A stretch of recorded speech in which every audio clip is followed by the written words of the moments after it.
an excellent pre-conference event, which was made up of 2 workshops led by Gerard McLoughlin, who is sitting in the front row, and a number of other speakers from different countries gave talks as part of the first day. And I always say this, have a disability. I always put the dis in brackets. So I think anyone who has a disability has an ability. And so your eyes see something, and my eyes see something, and their eyes see something completely different. So the eyes don't always have it. Or what they have is a different thing. This year in particular, we're very proud because we have speakers coming from so many different countries. We even have speakers who have travelled to Malta from Central America and Australia. I imagine that a lot of 21st century skills are associated with digital technology, so I said, well, I'll move away from that because I'm not very good at it anyway. And I honestly think that critical thinking, or thinking skills in general, are probably more important in a way than digital literacy. We want to foster with our students the ability and the willingness to think for themselves, as opposed to just taking on board what an authority tells them they ought to think. Textbook exercises, and I'm going out on limb here because I haven't seen your textbooks, but I'd like to bet that most of the grammar and vocabulary exercises are closed-ended, they have one right answer. So you have gap fills, and you have matches, and you have multiple choice, you have sentence conclusions with one right answer. And of course, a lot of his own work was looking at how young learners went about the learning process. And in a sense, he challenged the work that Jean Piaget had developed. Are you familiar with his work, Piaget? Okay. The notion that Piaget, again, based on his observations and research, argued that learners from birth through to around puberty go through 4 broad developmental stages. And he came in and said, well, we must measure things. Everything must be more measurable. You're teachers, but everything's got to be measurable. We've got to measure everything. And we said, well, how are we going to measure this? Because you can't really measure test results, because it depends on which students we had in the first place and where they already were before they started the course, etc., etc. So, of course, as teachers, we protested against the idea of being measured. And he said, and I am quoting this exactly what he said. He said, well, for example, we could set up some kind of system where we measured how much eye contact you made with every individual student. And we were like, are you serious? How can this be measured? They didn't set that system up. But, you know, so measurement and trying to measure education has been around for a long time. That's the point here. So although I'm talking about learners today with a focus on 21st century life skills and promoting this for the learner's benefit, actually it's a two-way street. If you promote this for teachers, if teachers are in the right place, there's a strong likelihood that the learners will be as well, because they'll just pick up on your mood. So a lot of this would also apply to teachers. So looking at strategies and ways of reducing stress is one way to tackle well-being, to ensure that you're dealing with the negatives. But more recently, there's been a change, and a change of focus in psychology, in that we started to look also at how we promote uplifts, positive emotions, focusing on strengths. In psychology, as many of you may be familiar, the focus has been for many years what we call a deficit approach, a pathology-based approach, where we look at what's wrong and try to fix it. And Martin Seligman, the person who did the survey at the beginning that we started with, was somebody who said, well, wait a minute, if we don't actually understand how people flourish, what makes people happy in life, how things go well, then we're only dealing with half of the equation. We need to also understand the other side of the coin. What happens when everything's going beautifully? What happens when people flourish? What does flourishing look like, even? So he started a movement called the positive psychology movement. And the positive psychology movement is not, as my friend Peter McIntyre says, it's not the tee-hees happyology. That's not what positive psychology is about. Positive psychology is about saying what things can we attend to help people to flourish and to help people experience positive well-being. First of all, how is this, what you're going to be seeing right now, different to using video in the classroom? Which of the 4 language skills can you practice through an activity like this? What about the systems? Which systems? And maybe how would you use this in your classroom? Well, of course, technology offers more opportunities. Sometimes we ask our students to read the text, and then we ask them to write down the main points, the main arguments, the advantages and disadvantages. This is a mind map application. Now, I think I can read your mind.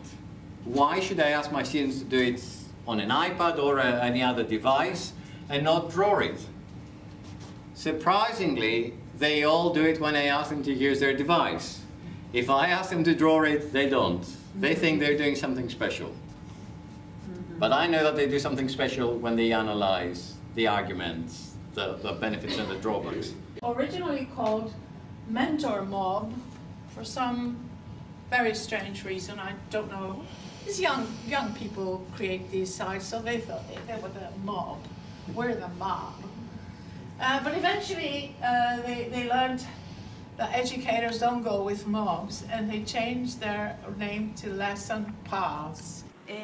Regarding preparing for life in the 21st century, what is it that we need to study in order to understand what needs to be done to prepare for life? First of all, we need to think of the skills students need. Then as teachers, we need to think of how this can be done. How do we get students ready? Now, I'm going to propose a new culture of learning and teaching, without which I think all this preparation cannot be done. What is needed is a change of mindset. And as the head of the region, well, many teachers have to go there to attend events or training sessions. So there is a strong relationship between them. And there was the need for flexibility. Not only flexibility for the teachers who come and go, but flexibility for students. Many students from Veracruz, that city is a small city, need to travel to Puebla many times for medical appointments or to run some errands. So, well, they have to skip classes if they do that. Yeah, so they wanted to create something that could make a more flexible system. Now, in an alternative approach, we want to promote intrinsic learning by having students connect to what is most relevant and dynamic to them. If they collaborate with students abroad, you will see how motivated they will be, and I'm sure that many of you have done it already, how motivated they can be to learn, to engage in the learning process. So what is a synchronous course? We are talking about the same subject. Obviously, I teach business communication at university, yeah, so we were teaching business communication. So we're talking about one subject, two groups. There was one group in Veracruz, one group in Puebla, yeah. Only one syllabus and set of activities, that is to say, they did exactly the same thing. They followed the same program, and the activities were exactly the same, yeah. Also, one schedule. They were taking classes at the same time, yeah. I mean, exactly the same time, like Mondays, Wednesdays, and Thursdays from 11 to 1 on both campuses, yeah. Only one syllabus and set of activities, that is to say, they did exactly the same thing. They followed the same program, and the activities were exactly the same. Just to show you basically what it is, this is the kit. Right, kind of neat, lots of little lights and everything. So, Chris, you want to take off your glasses? You can leave your glasses on, actually, if you want. It's just a bit better of that. I want to just make sure it's comfortable. I've wiped it and disinfected it before, don't worry. Alright, okay. Put that forward, okay. Are you seeing properly? Yes. Alright. So we surf the web, but really, at the end of the day, we end up like this. This is me at the end of an intense web surfing session. You really don't know what to keep, what to throw away. You get confused. You're excited. Every new window opens another tab, and then you think, I'm going to look at that later. But then you never have enough time to look at that later because you've got another 50 tabs open. So you don't know how to organize it. And if you know how to handle all this, the opportunities can be enormous.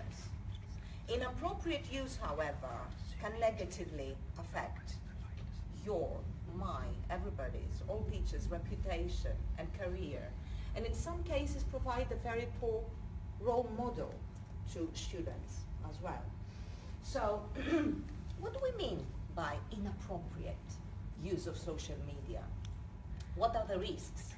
First of all, let me say that the meaning of words inappropriate, risks, oversharing, undersharing is essentially subjective because it depends on a number of variables such as age, ethnicity, culture, values, beliefs of a person. So, what is oversharing in a Western culture, in a Western society, might be very different from what is oversharing in an Eastern society. Problem is the internet is global. So it is very, very difficult to come up with an accurate definition. As a researcher and trainer working and living in a Western society, most of the perspectives and the research I'm going to share is related to Western societies and cultures. Okay, so Chris, feel free to look around, look up and down. You're in for a good show.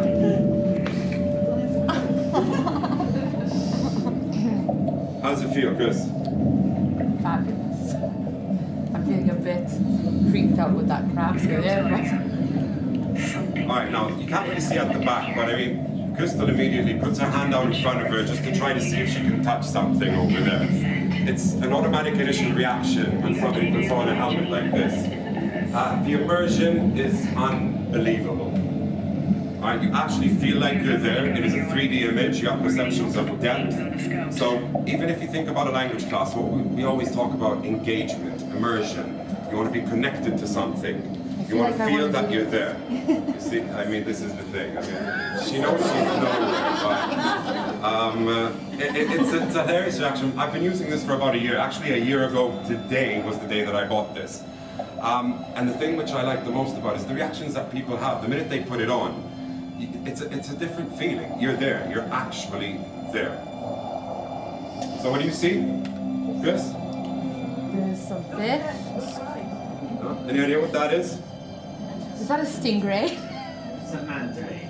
Thank you, Donovan. Thank you. Donovan's a little bit of an animal aficionado. I mean, he's got a mini zoo. I don't know what the difference between a stingray and that is. Manta rays are harmless. The stingrays are the ski vermin ones.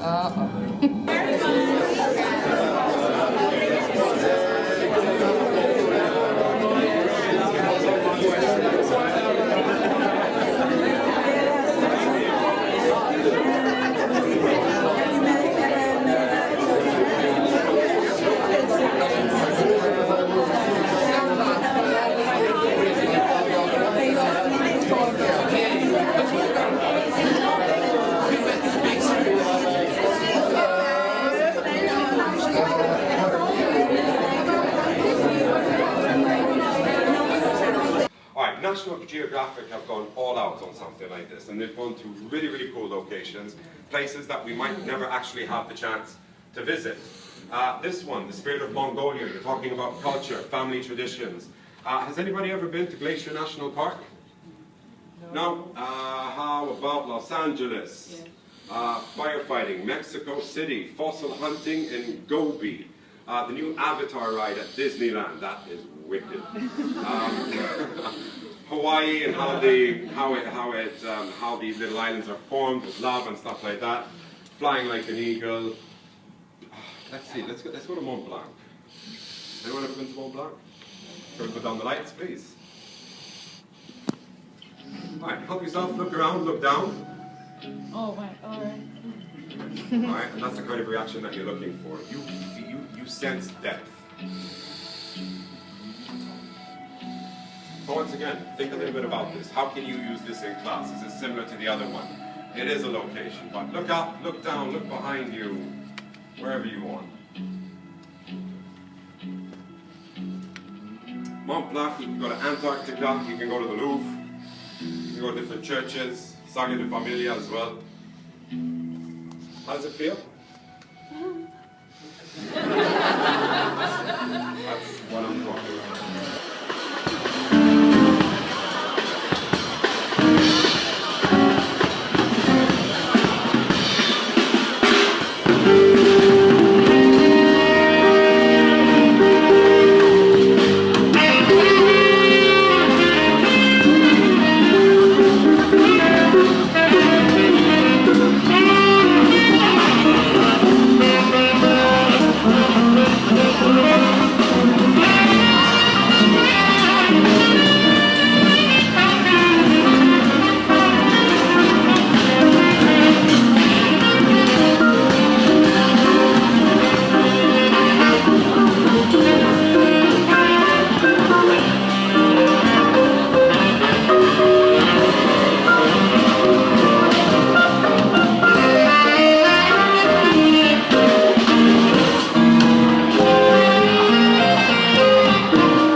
Thank you.